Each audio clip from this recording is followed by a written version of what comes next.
Тулек-Тимур был потомком Тука-Тимура. Его прадед Уран-Тимур занимал должность ордынского наместника Крыма при хане Мингу-Тимуре.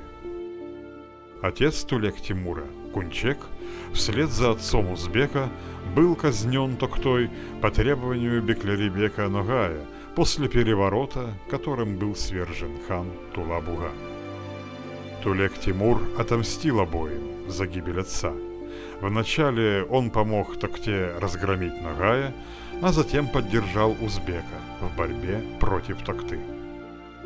С той поры узбек и Тулек-Тимур стали союзниками, и когда узбек овладел золотоордынским троном, он назначил Тулек-Тимура эмиром, наместником Крыма. При Тулек-Тимуре столица полуострова, город Крым, стала одним из важнейших городов Золотой Орды. В ней строились новые культовые и образовательные заведения. Отношение Тулек-Тимура к другим народам Крыма было двояким. С одной стороны, он вернул в Крым генуэзцев, изгнанных Токтою, и защитил генуэзскую Каффу от нападения сельджукского флота, но с другой стороны запомнился разрушением греческих церквей, уничтожением колоколов, крестов и всей крепости в Судаке.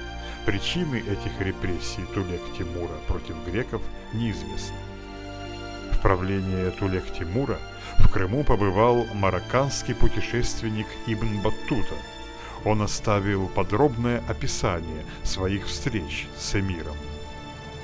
Ибн Баттута застал Тулек-Тимура, когда тот с семьей и свитой отправлялся из Крыма, чтобы нанести визит хану Узбеку, который тогда кочевал со своей ставкой на Северном Кавказе.